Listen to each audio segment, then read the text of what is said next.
नमस्कार बेटा, कैसे हो आप सभी? ठीक है।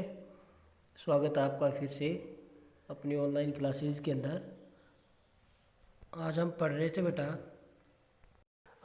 बेटा मेटल एंड नॉन मेटल। और मेटल और नॉन मेटल के अंदर हम अपने लास्ट टॉपिक के ऊपर आ गए थे, जिसका नाम है आपका बेटा refining of metal. Refining of metal क्या होता है बेटा कि एक्सट्रैक्शन करने के बाद कुछ एक इम्प्योरिटीज रह जाती हैं, तो उसको प्योर फॉर्म में लाने के लिए क्या होता है कि रिफाइनिंग करते हैं। और वही प्रोसेस आपका रिफाइनिंग या फिर प्योरीफाइड की बात है। ठीक है। और ये क्या होता है कि आपका जो मेटलर्जी प्रोसेस है, उस मेटलर्जी प्रोसेस का लास्ट स्टेप होता है बेटा, लास्ट स्टेप ऑफ मेटलर्जी। और ये प्रॉपर्टीज ऑफ मेटल और उसकी इम्प्योरिटीज़ के ऊपर डिपेंड करता है। ठीक है। इसके अंदर पहला जो प्रोसेस है बेटा वो आपका इलेक्ट्रो रिफाइनिंग। देखो, इलेक्ट्रो रिफाइनिंग नाम से ये इलेक्ट्रोलिसिस के ऊपर बेस्ड होगा। Can be use for both extraction of metal which can not be separated by chemical reduction process. ठीक है, उसके ऊपर बेस्ड होगा, जिसके अंदर इलेक्ट्रोलिसिस के अंदर एक कंटेनर होगा, उसके अंदर एक इलेक्ट्रोड होगा, एक कैथोड, एक आपका एनोड। कैथोड के ऊपर आपका रिडक्शन होगा, एनोड के ऊपर आपका ऑक्सीडेशन होगा। रिडक्शन का मतलब होता है बेटा गेन ऑफ इलेक्ट्रॉन, और ऑक्सीडेशन का मतलब होता है बेटा लॉस ऑफ इलेक्ट्रॉन। ये आपको पहले बता रखा है। ऑक्सीडेशन के अंदर आप याद रखेंगे, ऑक्सीडेशन का फर्स्ट वर्ड क्या है? ओ। और लॉस का भी फर्स्ट वर्ड क्या है? यानी लॉस ऑफ इलेक्ट्रॉन किस में होगा? ऑक्सीडेशन के अंदर। ठीक है। नेक्स्ट आता है बेटा आपका इसके बाद, और जो आपका प्योर मेटल होगा वो कैथोड के ऊपर डिपॉजिट होना शुरू हो जाएगा। This method is use for refining volatile. Volatile क्या होता है बेटा कि जो वेपर के अंदर कन्वर्ट हो जाते हैं, कॉपर, सिल्वर, निकल। ठीक है, इनके पास लोअर इम्प्योरिटी जिंक और मर्करी इस टाइप के होंगे। उसके बाद आता है बेटा कोरोजन ऑफ मेटल। मेटल का कोरोजन क्या होता है? जैसे नॉर्मल वे के अंदर देखते हैं हम बेटा, जैसे आपने आयरन को बाहर रख दिया तो कुछ टाइम पीरियड के बाद आयरन के ऊपर ब्राउन कलर की लेयर आ जाती है, रस्ट हो जाता है। वही क्या कहता है आपका कोरोजन का पार्ट है, रस्टिंग ऑफ आयरन। कि आयरन को ऑक्सीजन की प्रेजेंस में रखा वाटर वेपर्स के साथ, ये आपका रस्ट बन गया। ठीक है, ये रस्ट बन गया। ये क्या कहता है आपका रस्टिंग ऑफ आयरन। किसका पार्ट है? कोरोजन का। तो कोरोजन क्या होता है कि कोरोजन एक ऑक्सीडेशन रिएक्शन है। Corrosion is an oxidation reaction with atmospheric oxygen in presence of surface of metal. और उसके अंदर क्या हो जाएगा? वो कोरोड हो जाएगा मेटल, और वही प्रोसेस क्या कहलाए? कोरोजन। रस्टिंग ऑफ आयरन बेटा इसका एक एग्जांपल है। ठीक है, आयरन के अंदर, इस केस के अंदर आपका एल्यूमिनियम, इन सभी के अंदर आपका कोरोजन होता है। ठीक है। अब उसके बाद प्रिवेंशन ऑफ कोरोजन कैसे रोकेंगे आप? सभी को पता होगा, नॉर्मल सी बात है भाई, आयरन है, स्टील है। ठीक है, इनको आप पेंट कर दो या फिर इनके बीच में कोई बैरियर लगा दो ताकि ऑक्सीडेशन रुक जाए, वाटर से कांटेक्ट ना हो। ठीक है। दूसरा होता है सैक्रिफिशियल प्रोटेक्शन। सैक्रिफिशियल का मतलब ये है कि जो आपका मेटल है उससे भी रिएक्टिव मेटल की लेयर उसके ऊपर आप चढ़ा दो, तो वो लेयर क्या करेगी? एटमॉस्फेयर के साथ खुद अट्रैक्ट होकर रिएक्शन करेगी, और वही जो दूसरा आपका मेटल है वो क्या रहेगा? सेफ रहेगा। इस केस के अंदर देखो, rusting can be prevented by correcting iron with zinc. Zinc के साथ रिएक्ट करोगे, जिंक ज़्यादा रिएक्टिव आयरन से, तो आयरन सेफ रह जाएगा और आपका जिंक उसके साथ रिएक्शन करेगा। तो ये क्या कहलाता है? Sacrificial protection.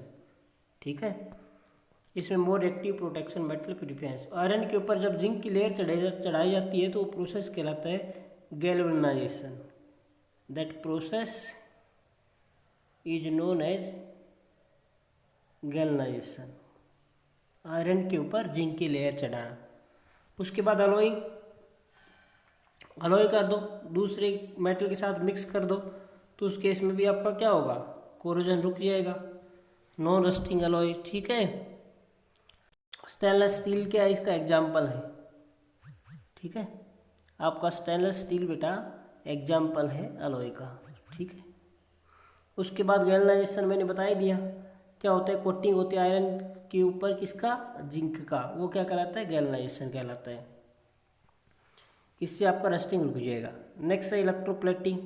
इलेक्ट्रोप्लेटिंग के अंदर क्या होगा कि आपका coating the surface with metal like chromium and निकल, ठीक है, इलेक्ट्रोप्लेटिंग कर देंगे तो क्या होगा, कोरोजन रुकेगा। तो यही था बेटा आपका इस यूनिट के अंदर। एक बार फिर से जर्नल मैं आपको रिवाइज करवा देता हूँ कंप्लीट इस यूनिट का। इस यूनिट के अंदर आपने क्या क्या पढ़ा अभी तक, ठीक है, उसके बाद ये यूनिट खत्म है।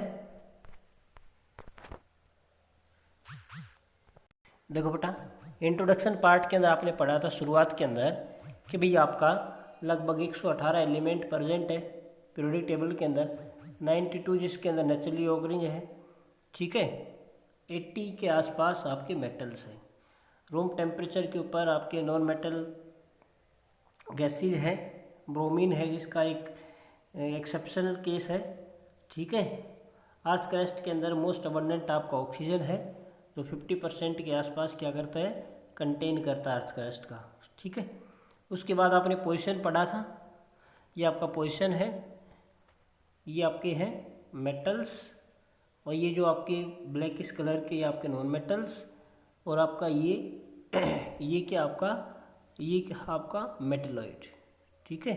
ये वाला जो पार्ट आपका क्या है, मेटलॉइड। मेटलॉइड क्या होता है, जिसके अंदर मेटल नॉन मेटल दोनों की प्रॉपर्टी होती है। अब उसके बाद बात करते हैं बेटा, आपने जनरल पढ़ा था, फिजिकल प्रॉपर्टीज़ पढ़ी थी, जिसके अंदर आपने पढ़ा था भाई रूम टेम्परेचर के ऊपर ही क्या रहते हैं, सॉलिड रहते हैं। एक्सेप्शनल केस पढ़ा था बेटा मर्करी और गैलियम, जो क्या रहेंगे, लिक्विड रहेंगे। उसके बाद आपने पढ़ा कि लस्टर होती है इन सभी के अंदर, चमक होती है। ये रिविजन करवा रहा हूँ बेटा, ठीक है। मेलेबिलिटी का मतलब जो क्या होंगे, जब हैमर से आप उनको स्ट्राइक करवाएंगे तो किस में कन्वर्ट हो जाएंगे, सीट्स के अंदर कन्वर्ट हो जाएंगे। और जब सीट में कन्वर्ट होने की प्रॉपर्टी क्या कहलाता है, मेलेबिलिटी। जब वायर में कन्वर्ट होगा तो क्या होगा, डक्टिलिटी। हार्ड है किसको छोड़ के, सोडियम और पोटासियम को छोड़ के, वो क्या है, सॉफ्ट है, जिसको आप नाइफ से, चाकू से भी उसको काट सकते हैं। उसके बाद इलेक्ट्रिसिटी को कंडक्ट करेंगे बेटा, कंडक्शन होगा, डेंसिटी हाई होगी, मेल्टिंग बॉइलिंग पॉइंट हाई होगा, अलॉय फॉर्मेशन करेंगे। ये सारी प्रॉपर्टीज पढ़ ली थी आपने। सोनरस होंगे, साउंड प्रोड्यूस करेंगे। नॉन मेटल का प्रॉपर्टीज उल्टा होगा बेटा, ठीक है। नॉन मेटल ब्रिटल है, can not rolled with wires, wire में शीट में कन्वर्ट होंगे नहीं होंगे, लेकिन इसमें एक्सेप्शनल केस है डायमंड का, ठीक है। डायमंड आपका हार्डेस्ट सब्सटेंस नोन है। उसके बाद है बेटा कंडक्शन का, रिएक्टिविटी का। सारा जो क्या होगा कि आपके मेटल की प्रॉपर्टी का जस्ट रिवर्स होगा नॉन मेटल की प्रॉपर्टी। आपको अच्छे से पहले से करवा रखा है, ऑन बोर्ड करवा रखा है, जस्ट आज के लिए रिवीजन है आपका ये, ठीक है। वही बात है बेटा सारा इसके अंदर। उसके बाद प्रॉपर्टीज पढ़ी आपने, ऑक्सीजन के साथ रिएक्शन करवाया तो उसके ऑक्साइड्स की फॉर्मेशन की, ठीक है। ये सभी एग्जाम्पल, कोई एक एग्जाम्पल देख लेना, इसके अंदर सारे मेटल है जो भी ऑक्सीजन के साथ रिएक्शन करेगा ऑक्साइड की फॉर्मेशन करेगा इसके अंदर, चाहे कॉपर हो, चाहे आयरन हो, चाहे जिंक हो, सारे ऑक्साइड बनाएंगे, ठीक है। गोल्ड है, प्लेटिनम है, ऑक्सीजन के साथ रिएक्शन नहीं करेंगे क्योंकि ये आपकी क्या है, लेस रिएक्टिव है, इसलिए जो आपकी ज्वेलरी वगैरह गोल्ड की बनी होती है। वाटर के साथ रिएक्शन करें तो हाइड्रोक्साइड की फॉर्मेशन करता है। सोडियम ने ऑक्सीजन वाटर के साथ रिएक्शन किया, सोडियम हाइड्रोक्साइड बना दिया, H2 गैस प्रोड्यूस होगी, ठीक है। ऐसे मैग्नीशियम है, एल्यूमिनियम है, H2 गैस प्रोड्यूस करेगा। मेटल्स के साथ आपका एसिड के साथ रिएक्शन किया, साल्ट बना दिया, H2 गैस निकाल दी। एग्जाम्पल आपको करवा दिए पहले ही, कोई भी एक एग्जाम्पल कर लेना, सारे एग्जाम्पल करने की ज़रूरत नहीं है, ठीक है। बात वही है सभी के अंदर कि H2 गैस प्रोड्यूस हो रहा है आपका। उसके बाद आपने ये बता दिया था, ठीक है। ये कुछ एक कॉमन है, ये आप अपनी नॉलेज के लिए पढ़ सकते हो। इसके अंदर पोटासियम है, सोडियम है, बर्न करेगा तो किस टाइप से, कैसे फ्लेम देगा, क्या करेगा, ठीक है। ये आप सभी को करवा रखा है ये सारा। ये था बेटा कि मिनरल क्या होता है जो अर्थ क्रस्ट में प्रेजेंट है, जिससे मेटल निकालते हैं वो और कहलाता है। ये डिफरेंट टाइप ऑफ ओर है डिफरेंट मेटल्स के, ठीक है। उसके अंदर आपने ये देखो क्यूप्राइट है, कॉपर का है, ये फ्री स्टेट के अंदर मिल सकते हैं, कंबाइंड स्टेट के अंदर मिल सकते हैं। फ्री स्टेट में वो मिलेगा जिसकी रिएक्टिविटी लो होगी, ठीक है, और कंबाइंड स्टेट में वो मिलेंगे जिनकी रिएक्टिविटी हाई होगी। सोडियम है, पोटासियम है, कैल्शियम, मैग्नीशियम, एल्यूमिनियम, सारे कंबाइंड स्टेट के अंदर मिलते हैं, अदर इम्प्योरिटीज़ के साथ मिलते हैं क्योंकि ये रिएक्टिव है। डिफरेंट मेथड्स पढ़े थे आपने बेटा एक्सट्रैक्शन के। मेटलर्जी प्रोसेस क्या था, जिसके अंदर आपका extraction of metal takes place करता है, वो क्या कहलाता है, मेटलर्जी कहलाता है। डिफरेंट मेथड्स पढ़े थे बेटा। जो ज़्यादा रिएक्टिव है इलेक्ट्रोलिसिस के थ्रू, लिस्ट रिएक्टिव है वो आपके रिडक्शन के थ्रू, ये आपने पढ़ा था। ठीक है। गेन क्या होता है, इम्प्योरिटीज़ का दूसरा ही नाम है। फ्लक्स क्या होता है, ऐसे कंपाउंड जो क्या करें, नॉन वोलेटाइल इम्प्योरिटी को किस में कन्वर्ट कर दे, वोलेटाइल के अंदर। और जब आपकी इम्प्योरिटी वोलेटाइल बन जाए तो वो क्या कहलाएगा, स्लैग कहलाएगा। हाइड्रोलिटिक वॉशिंग क्या है, जिसके अंदर हाई स्पीड वाटर के साथ क्या करेंगे, उसको वॉश करेंगे। ठीक है। तो लाइटर पार्टिकल दूर हो जाएंगे, हैवी पार्टिकल्स क्या होंगे, सेटल डाउन हो जाएंगे।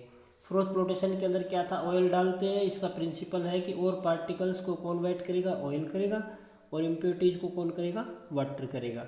ठीक है। सल्फाइड और के एक्सट्रैक्शन के अंदर ही काम आता है। पाइन ऑयल वगैरह इसके अंदर डालते हैं। ठीक है। फ्रोथ की फॉर्म में ऊपर आ जाए, क्योंकि ऑयल हल्का होता है, वहाँ से आप मेटल का एक्सट्रैक्शन कर लें। मैग्नेटिक सेपरेशन आयरन के केस में क्या आता है, ठीक है, कि आपकी मैग्नेटिक प्रॉपर्टी एक साइड हो जाएगी और नॉन मैग्नेटिक प्रॉपर्टीज आपकी क्या हो जाएंगी, दूसरी साइड सेपरेट आउट हो जाएंगी। तो ये मैग्नेटिक सेपरेशन है। ठीक है। पाउडर फॉर्म के अंदर लेके आते हैं। इसके अंदर जो लो के अंदर है, नीचे है, उनको आप रिएक्शन करवाते हैं ऑक्सीजन के थ्रू, कैल्सिनेशन और रोस्टिंग। रोस्टिंग क्या होता है कि भाई आपका प्रेजेंस ऑफ एयर में और को गर्म करें, और कैल्सिनेशन क्या होता है, अब्सेंस ऑफ एयर के अंदर। ठीक है। तो ये आपकी कैल्सिनेशन, ये देखो रोस्टिंग के अंदर ऑक्सीजन O2 है, इसका मतलब प्रेजेंस ऑफ ऑक्सीजन। कैल्सिनेशन के अंदर आप हीट कर रहे हैं तो अब्सेंस ऑफ ऑक्सीजन। ठीक है बेटा, ये था आपका। उसके बाद आपने ये पढ़ लिया रिडक्शन, कार्बन से भी CO2 इनसे होगा। टॉप सीरीज के अंदर आप किसके सेपरेट आउट करते हैं, किसके थ्रू, इलेक्ट्रोलिसिस के थ्रू। उसमें क्या होगा, एक कंटेनर होगा जिसके अंदर एक कैथोड होगा, एक एनोड होगा। कैथोड आपका प्योर मेटल का बना होगा, एनोड आपका इम्प्योर का बना होगा। ठीक है। और आपका डिपोजिशन ऑफ मेटल कैथोड के ऊपर स्टार्ट हो जाएगा। ये रिफाइनिंग था, इलेक्ट्रोलिट रिफाइनिंग। ठीक है।